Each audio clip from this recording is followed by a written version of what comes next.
65 billion, in this financial year, 210 billion in terms of GCC revenues by 2030. Wow. If you translate that into, real estate square footage, all the space that you were talking about in Hyderabad will end up getting consumed. Right. We are at a point of inflection. I would say we are at the end of the beginning. This is now a tried and tested model. So the best of the companies are on the wings. Many of them are in advanced stages of, setting up a GCC. Exploratory diligence work is complete, design work is complete. They're looking at locations.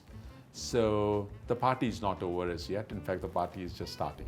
You could be a restaurant company operating a deep tech center and hiding from Apple. That's unthinkable, but it's happening as we speak. Yeah, Bangalore, took a lion's share of the GCC market early on. India has about 50% market share in the GCCs. So think about close to about 2,800 GCCs. And 1,500 of them are in India. Wow. And out of 1,500 GCCs, about 40% of them are in Bangalore. India, because you have talent at scale. This is where our population dividend is truly at work. There is no other country that can provide the scale, the depth, the breadth, diversity of talent. Most GCCs are now working on helping a company stay relevant, future-proof itself, build products for tomorrow, and reimagine the technology stack, modernize, business functions. So they're doing work which is very strategic, very core, and the survival of many companies will depend upon ultimately how the GCCs end up succeeding in the kind of work they're doing. The best of the GCC industry is yet to come, because Europe is opening up, UK is opening up, the whole Pacific is opening up. There are companies from Indonesia and Malaysia coming to India and accessing the high-end talent that they can get in digital and advanced data analytics and AI, which they cannot get in their home location.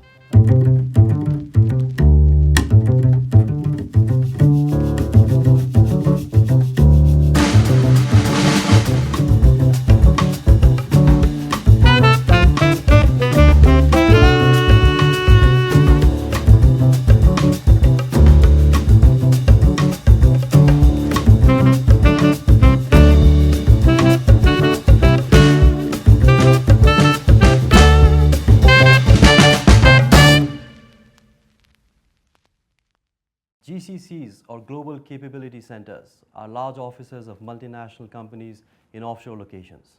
GCCs initially started as offshoring destinations for back and middle office functions, helping MNCs with business continuity, lowering costs, and driving productivity. Today, GCCs have transitioned beyond the cost model to become strategic business enablers and centers of excellence in their own right. Over the last 2 decades, GCCs have also been the single largest contributor to commercial real estate demand in the country, with companies like IBM, Target, Tesco, JP Morgan, GE, all setting up large GCCs in cities like Bangalore, Pune, and Hyderabad. One could even go so far as to say that the real estate market is uniquely tethered to the fortunes of GCCs. Hello and welcome to another episode of the PropShare podcast series. Today, we are in conversation with Mr. Lalit Ahuja, who is the founder and CEO of ANSR, one of India's largest providers of global capability centers.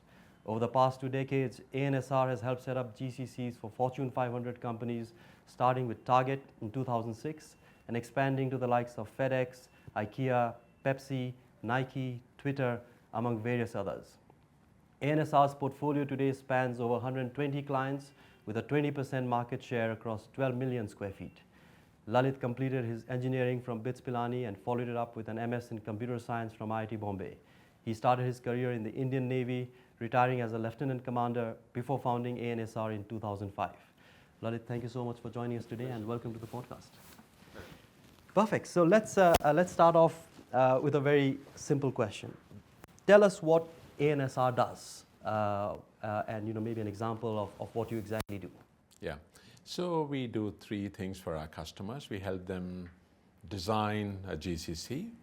And design is all about location, type of work they bring in, the kind of talent they hire, the timing of when different activities would ultimately pan out, and what are the objectives, outcomes they expect out of a GCC. Ultimately, it ends up in a business case and a financial model for the GCC. After design, we walk our talk and establish the GCC in a desired location and help a company essentially stand up a capability center. And the third part is, of course, operating a GCC literally in perpetuity. We have, lifetime partnership with our customers. So as they are building products and hiring talent and developing them, we are the other side of their coin, and we help them in terms of managing their infrastructure, getting them the right people, helping them in terms of thinking through what next and where next. So it's a close partnership that we have with our customers. Now, as an example, you spoke about FedEx. Yeah. So much of it is around, what is going to be FedEx's journey over the next decade, and where would they hire people from, what kind of work they would do, what city they would go in, what kind of infrastructure they would build, what kind of compensation they would pay to the employees, how would they attract somebody from Deloitte or Microsoft to come and work for FedEx, as an example. So we do all of it. So we are their country partner, we are their thought partner, and we essentially help them in terms of resolving the art of possible and helping them realize the full potential of a GCC. So it must be quite daunting for an American company, never been to India, doesn't know how it works in an emerging market, to just come and set up an office here, find out, or rather decide on which city to go to, which location within a city, hiring people, and just setting up the infrastructure, right? So that's where you come in and make sure that it's a completely seamless process for a company like that. Yeah, no, that's correct. And I think it's a combination of many different factors. You're talking of a very complex and nuanced regulatory environment. Yeah. There's a huge talent ecosystem which is segmented. There are service providers, there are startups, there are product companies, so lots of choices to select talent from. There are locational nuances. It takes a lot to select the right location. It's easy to go wrong, Yeah. and therefore where we come in is to ensure that the companies get it right first time. This is one of those efforts where the company's brand and reputation is at stake. Absolutely. So you have to get it right from the outset. And given the fact that it's so daunting to operate in a fiercely competitive environment, Yeah. where everyone's trying to do the same thing, this is where we really come in. Okay. What's the difference between a captive and a non-captive GCC? We hear those terms a lot. Earlier it used to be all Infosys, TCS. I remember that's where everyone used to outsource, because again, they were quite comfortable in doing that with someone who was in India instead of starting on their own. And then people just realized that they can do this themselves because of the fact that people like ANSR are there to help them set up their own, because they can control processes much better there, can't they? Yeah. So, this whole industry started with the notion of, these entities called captives, and this is late 90s. Right. And essentially captive really meant that you have a team that is serving a captive audience. You are, providing services to your own home office, to your own parent company. And of course, everybody realized that captive was not the right term. So in terms of evolution of the GCC, the next iteration was Global In-House Centers, or GICs. Okay. Right? And then of course, again, there was a connotation of the fact that you were doing work, from an in-house perspective, but the fact that, they were building capabilities and driving innovation and doing transformative work was not, encapsulated in the term GIC. So then came the concept of a GCC, Right. which is a global capability center. So in the context of a company, you're talking of a global team that essentially is a repository of, new business capabilities that will essentially drive the future-proofing and relevancy agenda for enterprises. There's a lot of conversation going on in terms of what next from an evolution perspective. Right. And there are two schools of thought. One, of course, GCCs must evolve to global innovation or global transformation centers. So you'll Right. see very soon, another term coming up, replacing GCCs. Right. And the second is to completely do away with any form of prefix and just call them the company. Right? I mean, FedEx is FedEx, and why call it a GCC? And Nike is Nike, and Target is Target. Exactly. So I think we are headed in a direction where a GCC will become the mainstream enterprise. It'll become just another location of the company. You have enterprise talent, you have leaders, you own business functions, you own products, and you're part of the company, right? So that is how the whole market is currently evolving. Okay, okay, very interesting. Now, when an MNC is looking and let's say they've decided, okay, now we need to go and open a GCC in, let's say, in India. What is it? What are the factors? What are the 3-4 key factors that they usually ask you about? Yeah, so it all begins with talent. Where can they find people who will serve the GCC agenda? The GCC agenda is typically building new business capabilities, owning a business function, or owning a transformative, imperative, and so on. So talent, it all starts with talent, and of course, in India, talent is available in a few locations. Rather, it's concentrated in few locations. Right.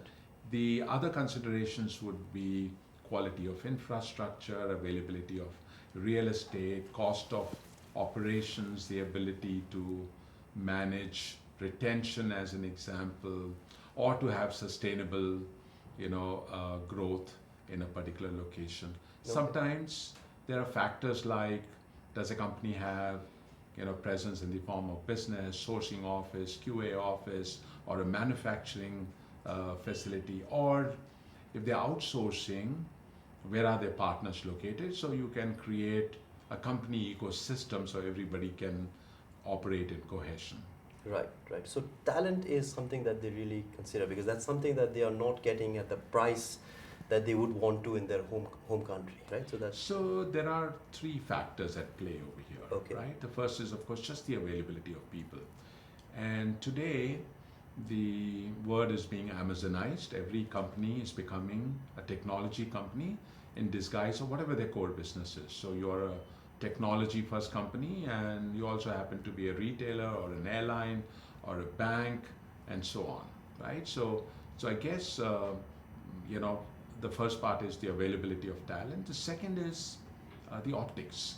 Right? What does it take for a company that's a traditional business? If you're a hotel, if you're an airline, if you're a manufacturing company, how do you hire that individual from Google or Apple? Right? So you just don't have the optics or the DNA to host certain job families, which is what a GCC does, in its form and structure. The third, which is a growing problem for the world, is in a lot of developed locations, people just don't want to work. Right. They're going out of the job market. Yeah. Right? So we're doing a lot of work, for example, in countries like Italy, and if whatever talent that is available is also going out of the job market. They're going to lakes, and they're going to mountains, and they're taking up jobs that obviously, are more towards work-life balance. So this is where a GCC comes in, right? You can hire the kind of people that you cannot hire because of the kind of business that you operate, or the fact that there are more people available, and you have a choice of different types of talent sources that you can hire from. Right. You could be a restaurant company operating a deep tech center and hiring from Apple. That's unthinkable, right, but it's happening as we speak. Yeah, right. And correct me if I'm wrong, but Bangalore, took a lion's share of the GCC market early on, right? And even if we see the last 10, 15 years, Bangalore has some of the largest multinationals here.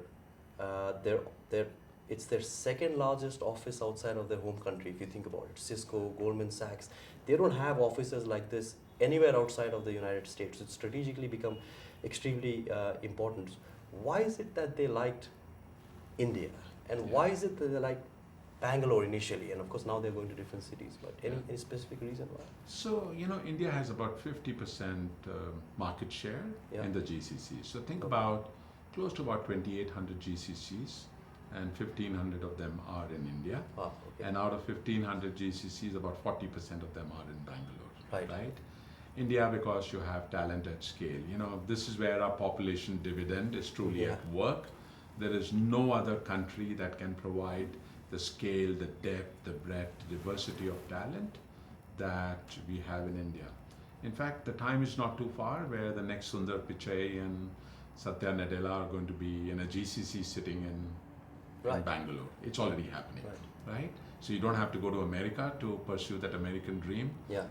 There would be a concept of a Bangalore dream, and you would have the talent coming over here. Yeah. So I guess it's just the availability of talent. And when I talk about talent, there are several dimensions to talent. It begins with, impeccable job-related and academic credentials. NITs, IITs, IIMs, obviously, huge intellectual horsepower. You have talent that is very adaptive to a company's culture, because GCCs are all about culture, right? I mean, you work for an airline, you have to like the company and what it stands for, and you're not joining because you're a Java programmer. Right. The GCC talent is also about leadership skills, because one of the problems that GCCs have is at some point you're going to hit the glass ceiling, Yeah. right? How do you provide job opportunities or career opportunities to your talent? And ultimately, people have to move to global locations. So GCCs are hiring global talent, they're hiring future global leaders, and therefore there's got to be a leadership match. And finally, critical thinking, business acumen that you find in plenty in India. So India is checking many of these boxes: academic credentials, job-related skills, business domain expertise, leadership skills, cultural affinity, and that's very, very important. It's like the kind of people companies would hire in their home locations. I mean, one could argue that China has all of this stuff, right? But the English-speaking bit also plays a big part, doesn't it? And the democracy and the fact that there's a rule of law. Yeah. No, so obviously language is an important consideration. I guess the adaptability. We can color ourselves in any company. Yeah. GCCs obviously bring in a very strong culture, and that adaptability is much better in India. I guess the managerial, the administrative, the entrepreneurial skills that are available in India are of a very different order altogether, right? And of course, people can move around different business functions. That's not easy in China. And of course, as we know, China is going through its own set of problems, of course. Yeah. Which is again helping. Which has helped India quite a bit. And what about Bangalore? What is it initially that these guys liked about Bangalore? Yeah, so Bangalore is a very unique, sort of melting pot, right? Think about Bangalore being a very concentrated environment, academic institutions, R&D institutions, services companies, startups, tech and product companies, and the GCCs. There are not too many other locations in the world, not just in India, where you have so much going on in one city, right? And I think that is the unique competitive advantage of Bangalore. And Bangalore is, more than Silicon Valley. Even though people talk about Bangalore being the Silicon Valley of the East, it's a lot more than that. I mean, in Silicon Valley, you have tech and product companies and startups and, VCs and PEs and capital. In Bangalore, you have a lot more. There's Infosys, Wipro, and Accenture and IBM, but there's also, HAL and ISRO, and there are, there's BHEL and BELs, and so, there's just so much going on. Right. And I think that's helping Bangalore become a very unique manifestation. And of course, the fact that there's connectivity, there's, good real estate. Social infrastructure, right? Some great restaurants, and good schools. Absolutely, yeah. So all of those stuff. And people are willing to move from anywhere. Yeah. There was a time they could move from anywhere in the country to Bangalore. Now people are willing to move from anywhere in the world to come and work in Bangalore, because Bangalore is where the future is being discovered and reimagined. Absolutely. All of us in this room are from Bangalore, so we have to hear that. Absolutely. But do you think that's something that's going to continue, or some other cities are now catching up on the GCC, the whole bandwagon? So, I mean, obviously there are GCC cities, right? Yeah. There's Hyderabad, there's NCR, there's Pune, there's Chennai. Uh, but I think Bangalore has, a competitive advantage that is Critical very, very mass as hard well, I to, guess. critical mass, been there, done that. So there's something very interesting that's happening in Bangalore. One analogy I give to people around Bangalore is Singapore, right? Right. You keep moving up the value chain, so anything that is at the bottom of the value chain will go to other locations, right? So if you have to, survive and succeed in Bangalore, you have to, innovate, you have to do disruptive work, you have to be on top of the stack kind of an organization. So Bangalore has future, it'll continue growing. A lot of people talk about Bangalore becoming saturated over a period of time. The reality is, the BPO will go out of Bangalore. Some of the services companies that are tier 2, tier 3 or low end will go out to other locations. But, the more innovative, the more, futuristic organizations will continue to. That's very interesting. Basically, if I think about it, like we were just speaking earlier, 2003, 4, 5 used to be all call centers, right, in Bangalore, and a lot of people used to work there. It was the lowest end of the outsourcing chain.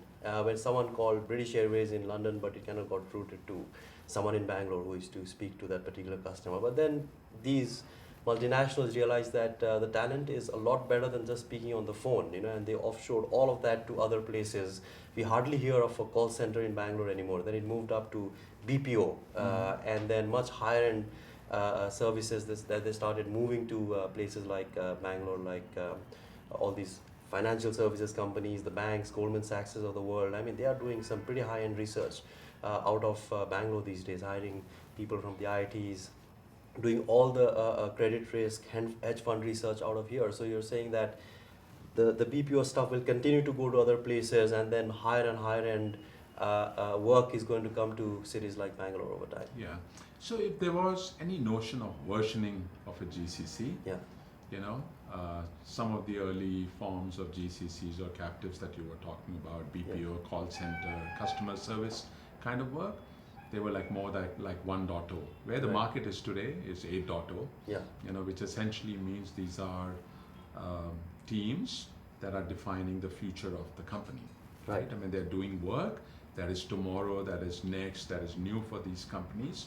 And this is being done for a host of different reasons, not only because you can find people and build teams at scale, but a lot of it also has to do with an organizational ability to drive change management, right? If you're a retailer or a consumer company or a bank or an airline or a manufacturing company, it's not easy to transform into a tech and a product company overnight. Of course, yeah. And that can derail organizations, so much of it is now happening in Bangalore. So if there was a way to stack rank how work gets done in different forms and structure, at the lowest end of the value chain would be the work that gets outsourced to offshore locations, whether it's India or Philippines. The next would be the work that typically gets outsourced to on-site home locations, on-prem in a company's headquarters. Then, of course, the work that employees do will be the third in the stack and the pyramid. And right on top of the pyramid, top of the stack, is the work that GCCs are doing. Right. Most GCCs are now working on helping a company stay relevant, future-proof itself, build products for tomorrow, and reimagine the technology stack, modernize, business functions. So they're doing work which is very strategic, very core, and the survival of many companies will depend upon ultimately how the GCCs end up succeeding in the kind of work they're doing. Right. Now, you've seen this whole GCC evolve over the last 2 decades. Did you see some industries that kind of were earlier to come to India, or certain countries which are earlier to come to India? Because my own experience was that Europe came a little later to India than the US. Yeah. Is that true? Yeah. So, it all started with US. Yeah. Much of it was because there was an affinity, there was an outsourcing trend. You were building on top of outsourcing. some outsourcing to insourcing, instead of giving it to a service provider, now you do it yourself. But there was awareness about doing work in a different country, in a different time zone, in a different culture, and GCCs were just building on that whole concept. The early adopters were BFSI, retail, consumer, manufacturing, telecom, high tech to some extent. Where GCCs are today, they're industry agnostic. They're media companies, they're education companies, they're hotels, they're luxury companies. It's amazing the type of companies. There would be a Sephora or an Ulta Beauty or a Bloomingdale. I mean, you're talking about companies that have no business to be thinking about a GCC, but they're leapfrogging. They're going from, obviously no exposure to global talent to setting up a GCC.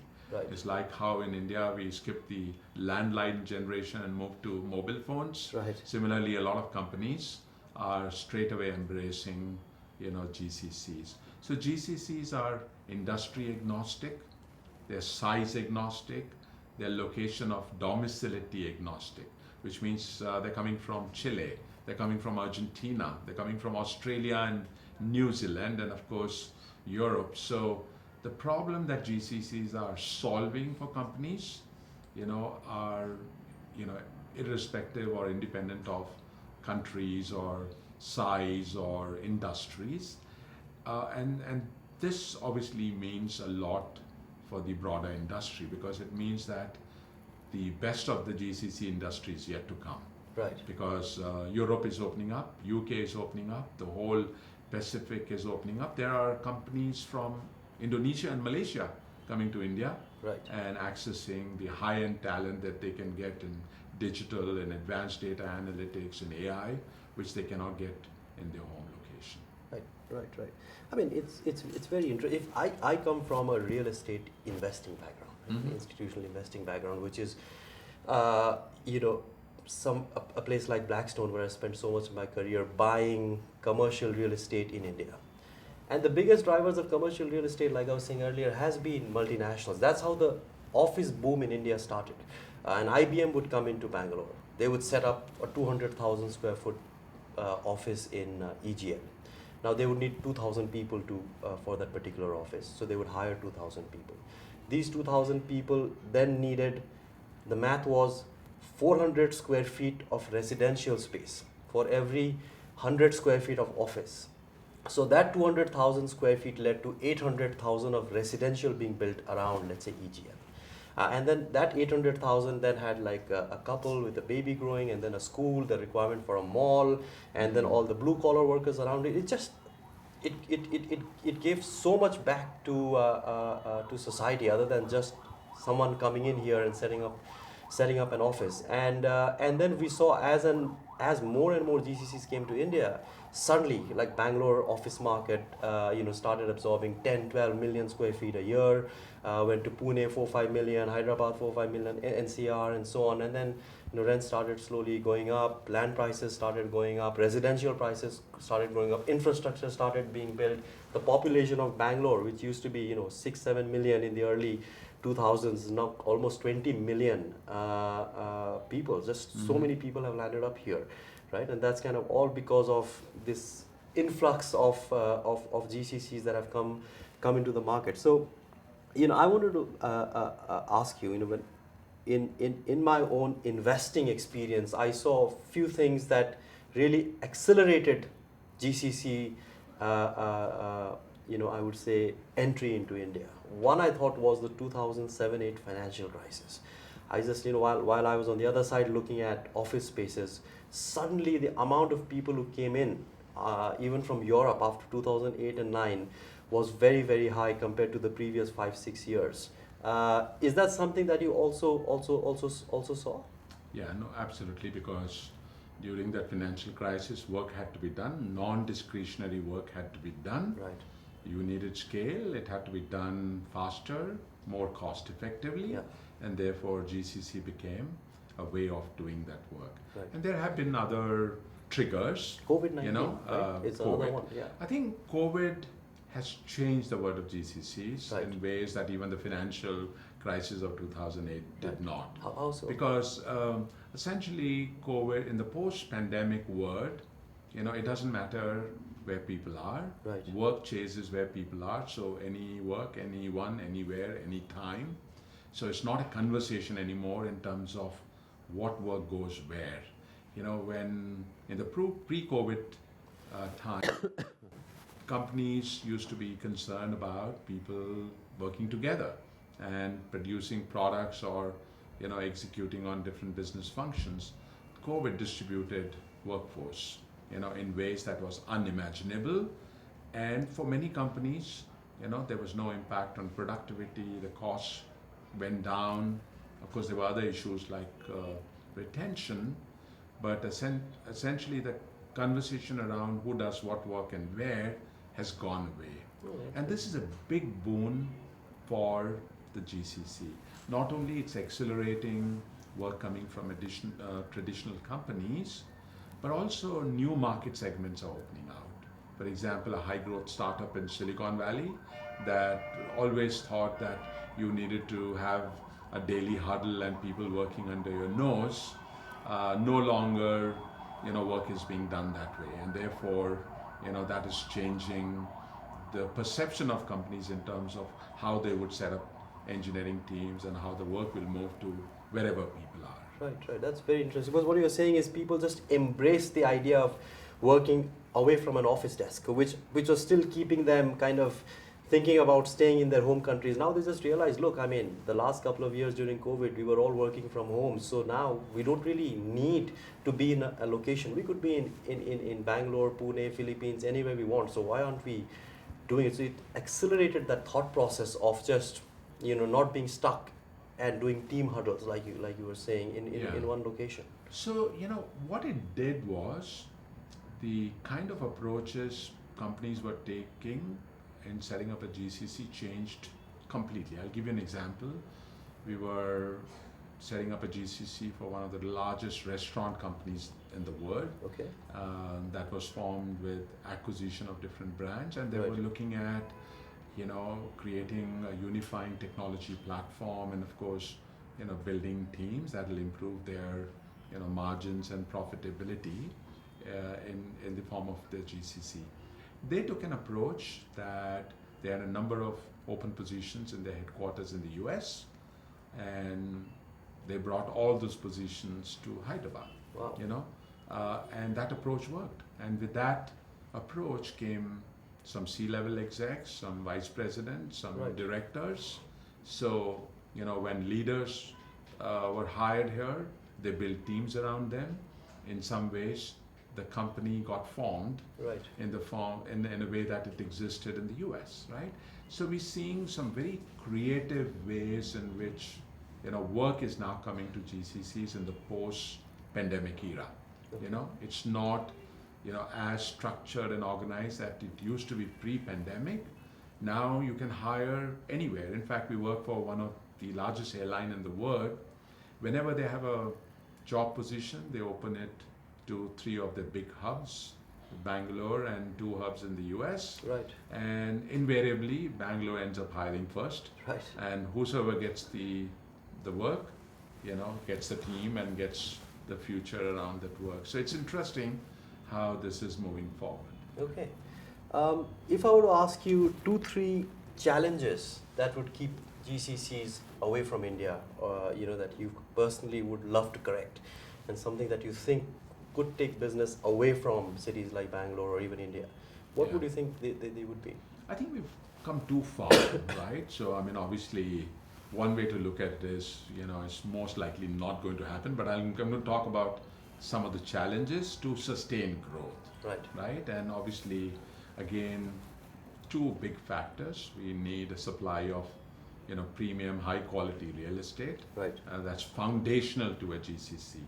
The reason being that any company that's coming in wants to maintain parity in terms of employee experience and global standards. Of course. You cannot have a target, not setting up an infrastructure that compares, or is at parity with what they have back in the US, right? Right. So, there's got to be adequate supply. And the second has to do with the supply of talent, right? And you got to ensure that you have people, and as a country, as an industry, we are able to manage retention, attrition, compensation increases. We saw, immediately after the pandemic, I mean, the wages go through the roof, Yeah. right? So some of those trends are not going to help us. Work in our favor. But yeah, but essentially it is, as more and more GCCs are coming into the country, we have to ensure that there's adequate supply of, both talent and the real estate, which obviously means, also brings the importance of infrastructure, Yeah. because you got to move people, and you got to, like you were saying, you got to house them, Yeah. and you got to find a place where they can go and But work. are they frustrated by like the traffic and the lack of good public infrastructure in India? I mean, once you enter a park in India, it feels completely different. You enter through the gates of Manyata, you feel like you're in a different city, world. right? I mean, landscaping is fantastic. There's a flyover going through which will connect you straight. The level of property management that is done by developers inside is fantastic. But the moment you get out of the gates of Manyata, there are like, there's digging going on, there's like endless traffic. Is that something that is also a big part of the decision making, or is it something that's a tertiary part of the decision making? No, in fact, we lose 4 out of 10 customers because they get so put off by infrastructure. Right. And Bangalore has lost some really good companies to locations like Hyderabad. In fact, Hyderabad has come up because Bangalore messed up on its infrastructure development, right? And if something is not done in the short term, I mean, even now we know of companies that are betting on some of the locations like Hyderabad becoming Bangalore at some point in the future. I can see why. I mean, you land in Hyderabad, the roads are beautiful, you reach Gachibowli so quickly, high-tech city. That you land there's predictability. There's predictability. Yeah. So, no, it is a big sort of showstopper. Hopefully with all the investment that is going on in metro, and some of the, other big projects will change things. But we got to quickly come around the infrastructure problem, because you may be a Silicon Valley and you may have the best talent and the best incumbents, but ultimately, infrastructure drives day-to-day productivity. Right. Okay, finally, a very selfish question from my side, which is, coming from my own business of investing in real estate. There are two things that can ensure that the party continues in commercial real estate, let's put it that way, which you've had for 15, 20 years now. One is the number of GCCs or companies who come to India already exhausted. That there's no more now. They've done everything. All of them have outsourced to India. They're growing. And the second part is people who are already here, they can keep kind of bringing more processes in here and more jobs into India. These are the two things that will contribute to more real estate being consumed and therefore more employment and so on and so forth, right? So for these two questions, one, existing GCCs here bringing more processes, do you think that's something that's going to continue? And the second one is, what percentage of the GCC market have we really touched so far? Yeah. So let me take the second question first, Right. And if we have to talk objectively in terms of numbers, I mean, we are about 1,500 GCCs, and the prediction is that by 2030 there'll be about 2,500, so another 1,000 to come. Okay. Maybe another 3 million people are going to be added. Right. So 20 million population will maybe go to 25 million, will become a Mumbai of sorts. So GCCs are coming in, and GCCs are being driven, the growth is being driven by several factors. So first of all, it's an unending market, it's a bottomless market. What used to be a player Fortune 200 now became Fortune 500, now it's global and Forbes 2000. We're already talking, global 20,000 and global 50,000, and the portfolio company of private equity investors and grown-up startups and high-growth startups. So anybody can do a GCC, right? You can have a 5-person GCC. You don't need to be 500 people. So therefore, the growth is unending. We also spoke about the fact that there are GCCs coming from other locations. There's South America, there's Europe, there is UK, there's the whole Pacific, there's Southeast Asia that is going to bring in a lot more GCCs. From a real estate perspective, there's something interesting, when it comes to GCCs. Obviously, there's this whole notion of, quest for premiumness, but GCCs are now looking at, density, which unlike the traditional density of, let's say, 100 square feet per person, we are talking 175, 200, Wow. 250, Okay. because you want to build a very experiential, immersive, Of and an course. inspiring environment. You provide, space for people to collaborate, to celebrate, to be a team. The kind of amenities that GCC locations provide will keep leading to, obviously, growth of the real estate industry. Unlike other industries, GCCs are mandating people to come back to work, Yeah. right? If you look at the tech Trend. product companies, services companies, there's a lot more flexibility. But GCCs are about being a team, about understanding a company's culture, right? About understanding the business. You cannot Zoomify that, right? Yeah, You yeah. have to be in the office, and therefore, we, in fact, even during pandemic, we built more than we built in the pre-pandemic Right. stage, because we were, being creative around what do you, how do you, because travel is disrupted, how do you have the office make up for travel and the real life experiences, right? So therefore, how do you bring a company experience or its products and services into the office? And therefore, we were constructing more, we were constructing bigger offices, we were building museums. A lot of our offices that we built were almost like museum, because they were the go-to place in terms of, providing that experience. So the market is one, not saturated. We are at a point of inflection. I would say we are at the end of the beginning. Okay. Okay. Okay. So again, coming down to numbers, 2,500, 1,500 to 2,500 growth, 45 billion, in this financial year, 210 billion in terms of GCC revenues by 2030. Wow. If you translate that into, real estate square footage, all the space that you were talking about in Hyderabad Yeah. will end up getting consumed. Right. So I don't think in Hyderabad there's any reasons to worry. I think Okay. it's patience Yeah. and time, and there is, obviously enough demand that is coming. The good thing is, this is now a tried and tested model. So the best of the companies are on the wings. Many of them are in advanced stages of, setting up a GCC. Exploratory diligence work is complete, design work is complete, they're looking at locations. So the party is not over as yet. In fact, the party is just starting. Okay. That's a very positive note to end it in. And Bangalore needs to basically finish, complete its metro network before Hyderabad takes all the business away from here. But thank you so much, Lalit. Thank you so You're much for welcome. joining us. I mean, I It's learned a been a lot pleasure. about GCCs and how they're growing and what. It was a very positive thing to hear that we've not even scratched the surface Absolutely. when it comes to where this industry is headed. Yeah. So thank you so much. Thank you. It's been a pleasure. Yeah, thank you so much for attending this podcast. I hope you enjoyed our conversation as much as I did. And we will see you in the next episode of the PropShare Podcast series. Thank you so much. Thanks.